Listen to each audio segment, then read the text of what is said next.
Hi and welcome to my channel. So the UK is a country that has always relied heavily on overseas recruitment when it comes to nursing jobs.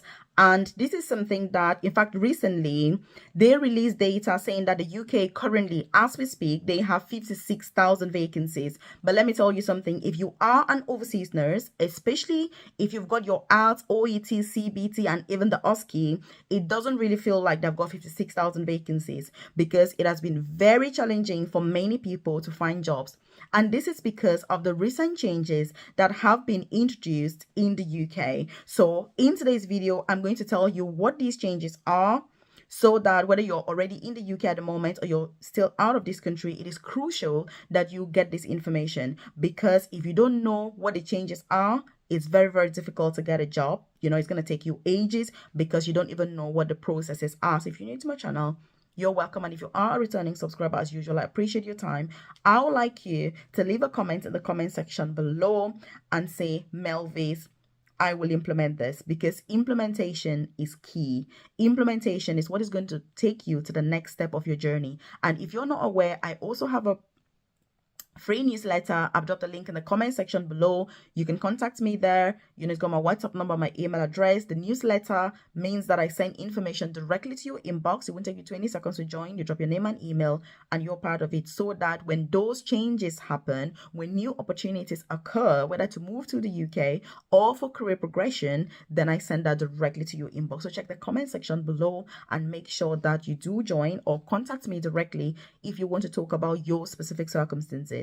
Because YouTube is all good and fine for generic information, but guess what? Getting that tailored guidance, getting that one-to-one support, talking to somebody about your specific circumstances is something that is mind-blowing, it's life-changing, and it's career-changing. So you need to make sure that you're not just taking superficial advice on YouTube, but you're getting advice about your circumstances. So what is really going on? There's been lots of changes in recent times when it comes to UK overseas recruitment.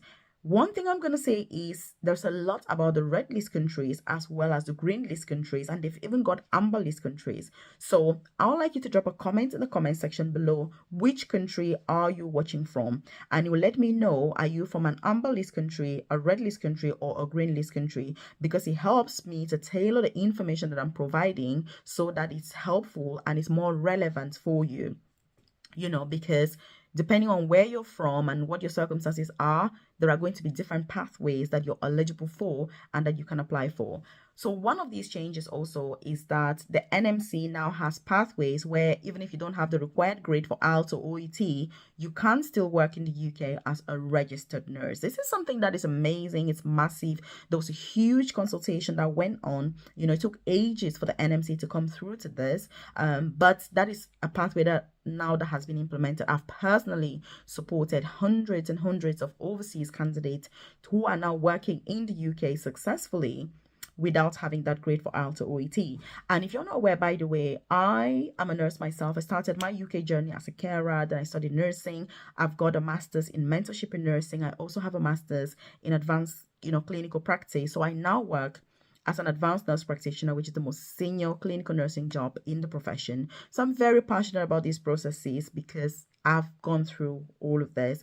And so I've got a private career coaching program.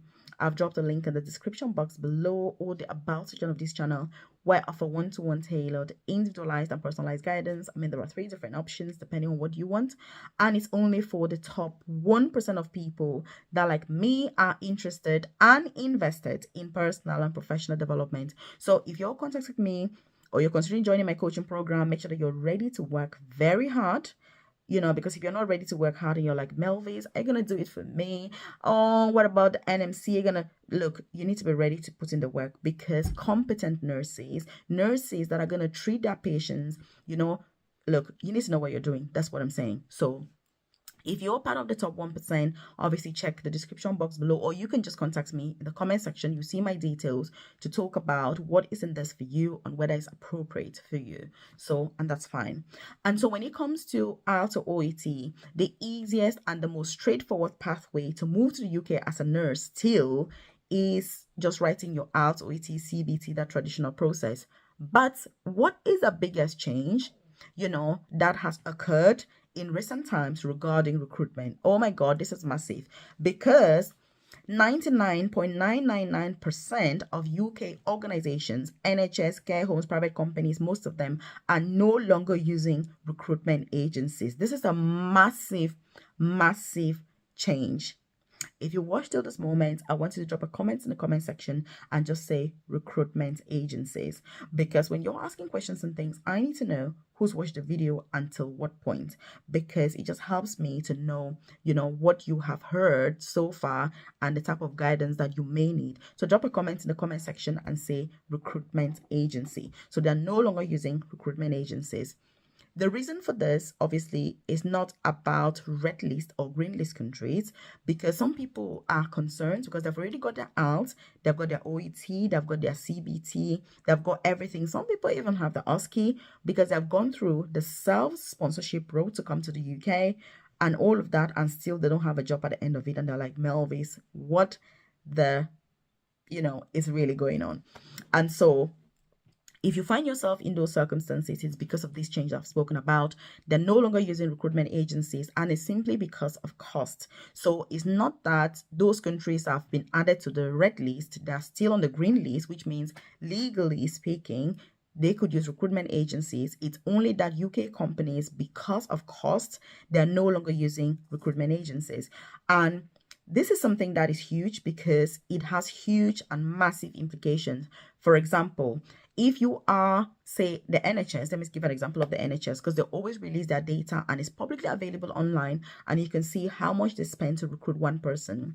To recruit one nurse, for example, from overseas or from the UK or from wherever through a recruitment agency, if it costs you £10,000 for one nurse, what that means is that if you put a vacancy online and the people apply themselves, you're going to be saving £10,000 per nurse. So what many of them have done is they have recruited nurses that are working in recruitment and no nurses that are working in recruitment to recruit those nurses directly. And look, they're saving massively, because if you pay a nurse or anybody £40,000 per year and they help you to recruit people working for you, you've only spent 40,000. But if you're using a recruitment agency, if they provide 20 nurses, that is £10,000 times 20. That's how much it's going to cost you.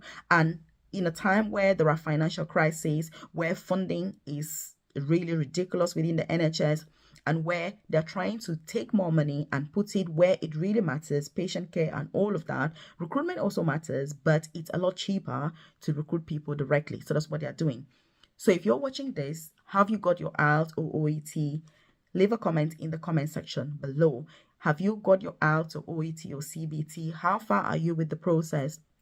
And I can also give you advice on what you can do from here going forward to be able to get to that next step, because it is a massive challenge for many people that are from green list countries and they are very comfortable. They're used to the fact that I do my IELTS, I do my OET, I do my CBT, an agency comes over to me, they recruit me, I get an interview slot and I move to the UK. That has changed.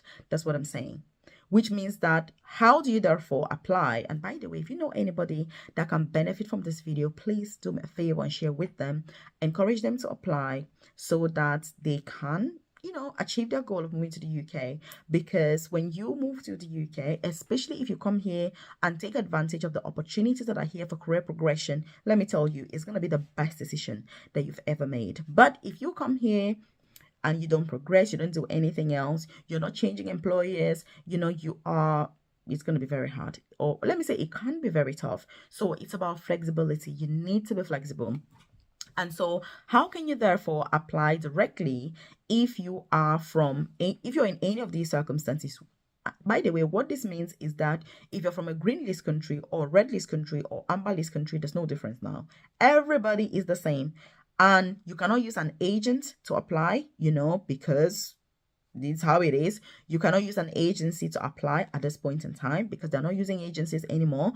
And that's why initially agencies used to support people with the application process and all that. But the only reason they do that is because they're going to get a lot of money from the NHS or from the employer once you're recruited. But now that the agencies, the NHS or the companies are no longer using agencies. The agencies are no longer supporting the candidates, obviously. So candidates have now been left stranded. They don't know how to apply. They are not sure what the process is like and all of that. So by the way, I've done extensively detailed videos on here about all of this. If you want more information about how to apply, details and all of that, I'm happy to share again more information about that. I've also got loads of videos here that I've already shared about these processes, but it takes a lot of time. Let me tell you, it takes a lot of time and a lot of patience to go through these processes, but that is the only way for you to get a job in the UK at this point in time, because that's the process that they're following. And it's been very effective. Many NHS hospitals have actually released data saying that they have saved millions. One NHS hospital released data recently saying that they've saved about £70 million by stopping the use of recruitment agencies as well as agency nurses. So, again, this is something that you can argue whether it's a good thing or a bad thing, but the thing is that it is working for many of those NHS hospitals that have stopped using agencies because they are saving a lot of money, and guess what? They're still able to recruit. The only disadvantage for this is that for the candidate, it is a lot more competitive to get a job because your application needs to be so good. Imagine that if one vacancy now for nursing is getting like 1,000 applications, if they need, I don't know, 500 people, because the numbers are quite high that they need as well, but it's just that your application needs to be good, it needs to be up to standards, because again, as a nurse, the expectations are very, very high, because you're a qualified nurse. You're not coming to the UK as a nursing student, you're coming as somebody who is already a nurse. So you need to be able to articulate your value beautifully, because there are loads of applications to go through. And so that's the disadvantage for the candidates, but for the employers, it's been amazing because they have saved a lot of money and they're still able to recruit the staff that they need by simply putting out vacancies online on their website directly. What this means is, if you want to apply for nursing jobs in a nursing home, you need to find the nursing homes that are recruiting, and the vacancies are publicly available online. So the problem is not about the vacancies, it's about how do you apply thoroughly, professionally, and in a way that meets the standards and requirements and puts you ahead of the game. That's what is the challenge. So NHS as well, all their vacancies are on their website directly. So if you're somebody who wants NHS, then you need to apply directly on their website. Like I've said, if you want care homes, they're recruiting directly, on their website. Again, which websites, by the way, have you been using to apply for UK jobs? I would like you to leave that in the comment section below so that I can see, are you using the right websites? Are you using legit websites? Because many websites that have UK jobs saying that they're offering visa sponsorship are not legit, which means that you and I can just wake up, put information there to collect, personal information or personal details, when in real terms, we have no vacancies whatsoever. So you need to be very careful as a candidate, especially once you've got your IELTS, your OET, your CBT, OSCE, self-sponsorship, whichever pathway you're pursuing, to make sure that you are using the right channels in order for you to be successful. So this is a very important update. It's got nothing to do with red list, green list. Those countries are still on the green list. It's only that the UK has realized that if you recruit people directly, it actually costs you a lot less than using recruitment agencies. And that is why the recruitment business, when it comes to healthcare, many of the companies have literally just gone from earning hundreds of thousands of pounds per month to nothing, basically. So that has been a massive negative side on this, on these businesses. I have many friends that have been affected. I've got a very, very good friend of mine, she is an overseas nurse. She trained in India, then she moved to the UK. She's currently working for the NHS as a matron. She has a very successful recruitment agency that she goes to India. She brings hundreds of nurses in the UK. Right now, I was talking to her the other day. She was like, Melvis, I've never seen anything like this.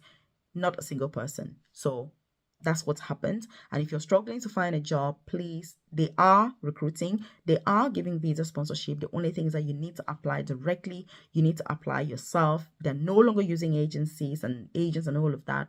That is the process. So just learn how to apply. If you've got any questions, any concerns, drop that in the comment section below. I'm happy to provide more information. And I want you to leave a comment and say, Melvis, I watched this video till the end, because when you're asking questions, I'll know that you listen to everything that I talked about. And so I'll see you in this video right here.